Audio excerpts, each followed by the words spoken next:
abrazos. Y en multitud estamos todos solo un paso.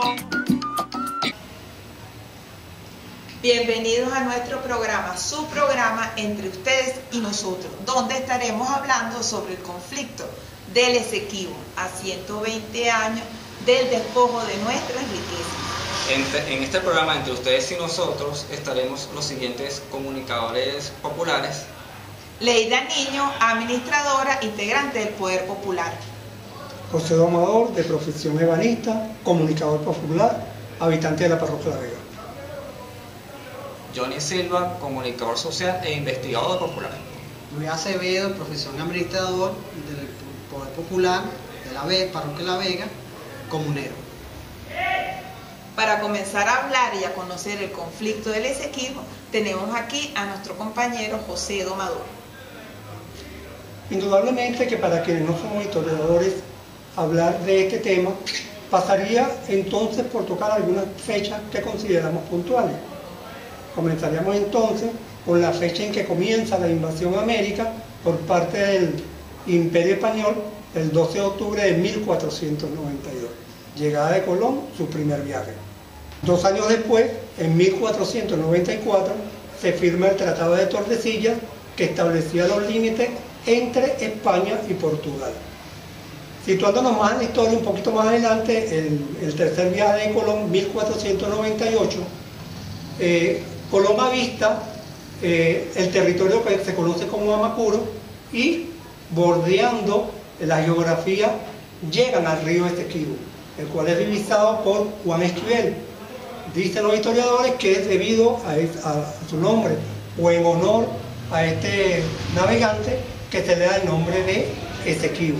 Sin embargo, hay otros historiadores que afirman que en realidad el nombre se debe a que el río era muy esquivo, y de allí el hecho de que se llame río Esequibo. Si nos vamos entonces un poco más adelante en la historia, llegamos al año de 1777, año en el cual se crea la Capitanía General de Venezuela. Yo me voy a permitir tomar alguna lectura de aquí. La Capitanía General de Venezuela fue creada el 8 de septiembre de ese año y la conformaban las provincias de Venezuela, Nueva Andalucía o Cumaná, Maracaibo, Guayana, Margarita y Trinidad. Esto era entonces lo que conformaba la Capitanía General de Venezuela. Vamos entonces un poco más adelante, seguimos adelantando la línea del tiempo y llegamos a 1810, año en el cual Venezuela decide su independencia. Había unas guerras en Europa entre el imperio napoleónico. Inglaterra traslada este conflicto a la América, tratando también de hacerse de algunos territorios. Venezuela en ese momento declara que su territorio sigue siendo el mismo que para el momento de 1777 correspondía a la Capitanía General de Venezuela, cuya ribera oriental es el río Esequibo. Es por ello que tenemos que tener siempre presente por qué decimos que el Esequibo es nuestro. Bueno, porque hay documentos que así lo determinan. Seguimos caminando en la historia. Bolívar se lanzan a la campaña del sur y hay momentos en que las tropas, los británicos empiezan a tomar posesiones en territorio de Esequibo.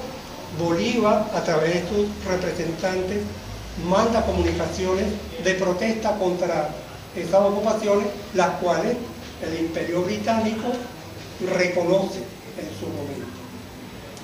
Llegamos al año de 1834, 4 años después de la muerte de Bolívar, ya desintegrada la Gran Colombia, sueño de nuestro padre libertador, y el Imperio Británico, a través de la Sociedad Británica, contrata al naturalista prusiano Robert Schomburg para que estudiara lo que tenía que ver con la Guayana británica, territorio que antes había sido holandés, pero que Gran Bretaña le había arrebatado a los holandeses. Este naturalista marca unos hitos en los cuales se apodera el Imperio Británico de un primer sector de lo que era el Esequibo, conformado por 4.000 y algo de kilómetros cuadrados de nuestro territorio. 5 años después, en 1840, Schomburg hace una nueva línea, la cual extendió hasta apoderarse de 147.000 kilómetros cuadrados de nuestro territorio. Nuevamente, por supuesto, los gobiernos de nuestro país, en aquel entonces ya estaba José Antonio Páez, envían una comunicación de protesta y el Imperio Británico nuevamente vuelve a reconocerlo, como que ese era territorio venezolano. De hecho, había olvidado, hay un paréntesis por allí en los cuales el Imperio Británico le pide autorización al gobierno venezolano de aquel entonces para instalar un faro en Barima, reconociendo entonces de esa manera, de manera tácita, que esos territorios no le pertenecían a ellos. Yo voy a dar entonces, de aquí en adelante, al compañero Luis Acevedo, que nos va a contar la historia de este año en adelante. Bueno, continuando con la idea que nos presentó el compañero José Amador, es importante reseñar que para 1844 y 1845 se presentó el señor Robert Schomburg, presentó un mapa donde se establecía una línea Denver, donde especificaba que Venezuela tenía 141.930 kilómetros cuadrados. Es importante que para ese año entonces Venezuela, juntamente con lo que normalmente se llamaba Capitanía General de Venezuela, estableció que ese eran los kilómetros que le pertenecían a Venezuela. Para el año 1866, la línea Derby era proyectada como una línea divisora del río de Divisoria hacia el río Orinoco.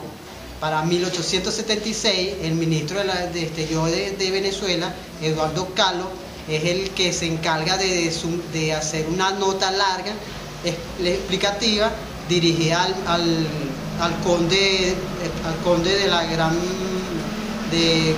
Guyana Británica, donde especifica, donde él hace mención de que la línea que se está tomando es la que nos está usurpando a nosotros una serie de kilómetros.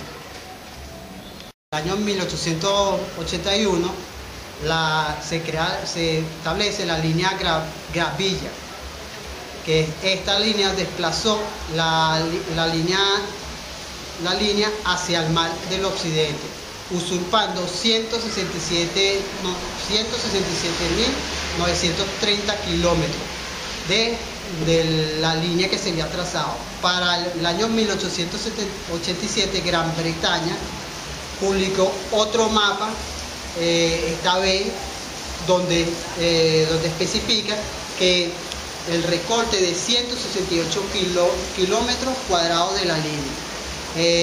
Para este año de 1887, Venezuela manifiesta el rompimiento de las relaciones diplomáticas con el Imperio Británico. Esto aludiendo de que han sido usurpadas las líneas fronterizas. En 1895, el presidente Cleveland, en un discurso, pronuncia la controversia limítrofe de Venezuela. Para el año 1897, en febrero, Venezuela participa en el tratado arbitral en Gran Bretaña. Para 1899 se edita el arbitral en lo que es la reunión del Tribunal de París. En 1895 el presidente Cleveland en un discurso pronuncia la controversia limítrofe de Venezuela. Para el año 1897, en febrero, Venezuela participa en el tratado arbitral en Gran Bretaña. Para 1899 se edita el arbitral en lo que es la reunión del Tribunal de París. Estimados televidentes, este programa entre ustedes y nosotros se está tornando muy interesante. El compañero José Domador ampliará un poco sobre este tema referente al expresidente Cleveland. ¿Qué nos puede decir sobre este tema? Bueno, sí, yo quería acotar lo siguiente. En cuanto a esta locución ante el Congreso de los Estados Unidos, a la cual aludía el compañero Luis, el presidente Grover Cleveland, presidente para la época, invoca la doctrina Monroe y muestra su preocupación por las pretensiones británicas en territorio americano. Y de una vez emplaza al Imperio Británico a que someta el litigio a un arbitraje. Un año después, en el año 1896, y esto hay que decirlo y puntualizarlo todo el tiempo en mi opinión, se crea el Tribunal de Arbitraje, compuesto por 2 representantes del Imperio Británico, una de las partes disputas, 2 representantes del gobierno norteamericano en representación de los venezolanos, y un representante, entre comillas, imparcial, ruso, pero que además era amigo de la reina de ese entonces. De manera pues que nosotros los venezolanos no estuvimos allí representados, estuvimos completamente invisibilizados. En el año de 1899 se reúne en París el tribunal que ya se había establecido entre los meses de julio y agosto, donde el Imperio Británico estuvo representado por 4 consejeros ingleses y Venezuela estuvo representada por 4 consejeros norteamericanos. Y después de todas aquellas deliberaciones se tomó una decisión que le dio a la Gran Bretaña el 90% del territorio en disputa, menos el delta del Orinoco y 500 millas. De manera tal pues que la decisión fue bastante perjudicial para nosotros y nuestro gobierno un año después empezó a someter o declara que es nula esta decisión y que no la acepta. En este programa, entre ustedes y nosotros, se está tornando interesante la revisión histórica que hemos hecho de las fechas hasta hoy, hasta este momento, nos da un relato de cómo el Esequibo es nuestro. Para 1962, Venezuela retoma con fuerza el reclamo de esos espacios. Vamos a la ONU, a la Organización de Naciones Unidas, donde se expone el laudo arbitral del año 1899 y se dice que es nulo. Allí la ONU reconoce que es nulo por los vicios que tiene. En ese momento Gran Bretaña se activa, se alerta cuando queda evidente ante la ONU y empieza a trabajar en un proceso de independencia de la Guyana. Creo que ese proceso de independencia de la Guyana lo hacen con un doble sentido. Salirse del tema de la reclamación diciéndole que vamos a darle este tema, esto se lo vamos a dejar a los guyaneses como Estado independiente para que ellos mantengan las conversaciones del conflicto con Venezuela. Pero eso no fue así, ya que en la ONU se nace un tratado que se firma en Ginebra. En ese mismo año, 1966, vamos a Ginebra y firmamos el Acuerdo de Ginebra, cuyo acuerdo es bien muy claro. En ese acuerdo se establece que las partes en conflicto, que es Venezuela, con Guyana, con la Gran Bretaña, no deben ocupar ni explotar el territorio en reclamación. En ese acuerdo también se establece que debe haber unos mecanismos para negociar, para solucionar este conflicto, tales como la conciliación, el arbitraje, ir a la Corte Internacional de Justicia. Transcurrieron 4 años donde hubo negociaciones directamente con Guyana, pero no se llegó a ninguna resolución del conflicto. Para el año 1970 se escribe el Tratado del Protocolo de Puerto España. ¿Por qué nace este tratado? Nace porque Venezuela en ese momento presentaba conflictos o tenía conflictos en la frontera con Colombia por el asunto del desarrollo de lanzamientos que tenían allí con la guerrilla y con grupos existentes en esa frontera.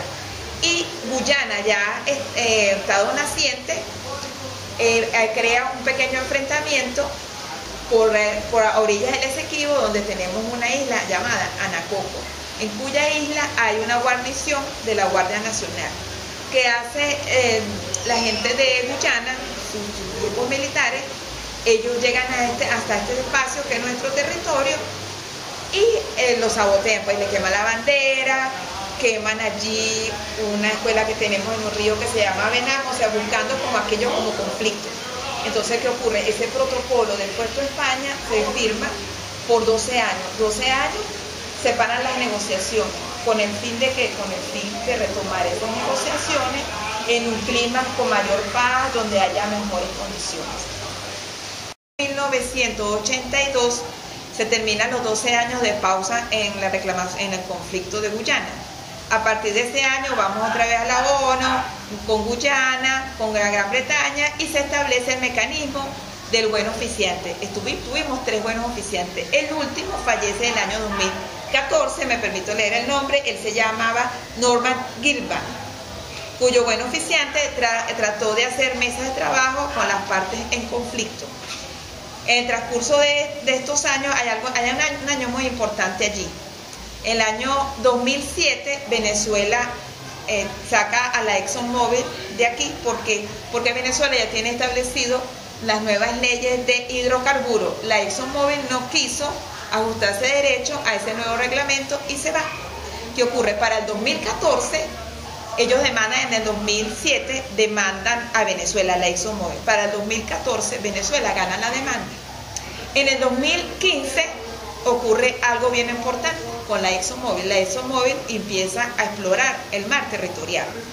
Yo creo que desde mi análisis ellos ya tenían rato explorando el mar territorial porque ellos bien conocen nuestro territorio y entran aguas territoriales nuestras. Para esa fecha ellos anuncian que consiguen una gran riqueza de hidrocarburos en ese mar territorial. Qué coincidencia está que para esa misma fecha, en ese año 2015, en marzo específicamente, el presidente de Estados Unidos en su momento, Barack Obama, declara que Venezuela es una amenaza inusual y extraordinaria para Estados Unidos. Al parecer es como que una componente, la ExxonMobil por allá, que es la mayor transnacional, y el presidente de los Estados Unidos, que es el representante del imperio, estuviese como de acuerdo, o sea, por los dos flancos. Exploramos los espacios territoriales de Venezuela y usted por allá dice que Venezuela es una amenaza inusual y extraordinaria. Este es su programa Entre Ustedes y Nosotros. Ahondaremos más sobre la problemática de la Guayana Esequiba. El 10 de junio del 2015, el gobierno de Venezuela rechazó la postura del presidente David Granger de la República Cooperativa de Guyana, el cual calificó a Venezuela como una carga insoportable. El 14 de julio, la Asamblea Nacional de Venezuela apoya la defensa de la Guayana Esequiba y las decisiones que tome el Estado venezolano. El 23 de diciembre de 2016, el secretario general saliente de la ONU, Ban Ki-moon, destacó que si la controversia de Venezuela con la República Cooperativa de Guyana no se resolvía a finales de 2017, esta sería enviada a la Corte Internacional de Justicia. El 30 de enero del 2018, la ONU dio por disuelta los buenos oficiantes y envía la controversia del Esequibo a la Corte Internacional de Justicia. Venezuela rechazó esta propuesta y Guyana apoyó esta iniciativa. El 3 de octubre de 2019, el canciller de la República, Jorge Arreaza, mediante su cuenta de Twitter, publica el apoyo y la defensa de la Guayana Esequiba.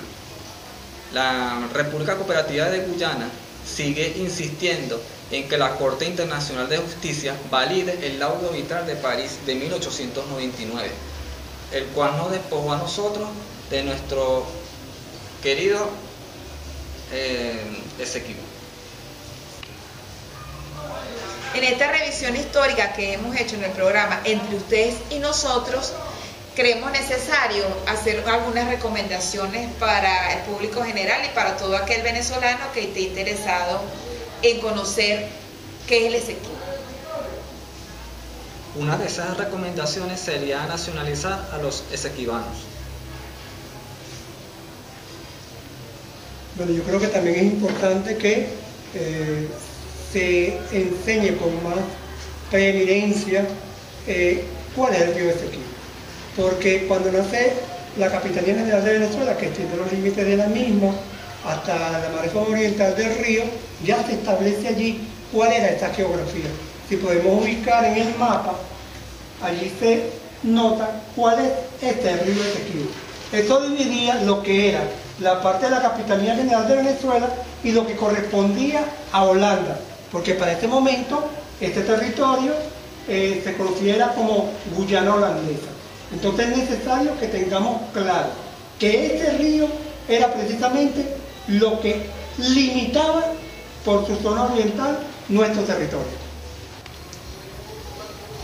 Hemos llegado al final de su programa Entre Ustedes y Nosotros, recordándoles que el sol de Venezuela nace en el Esequibo. Venezuela es el Esequibo.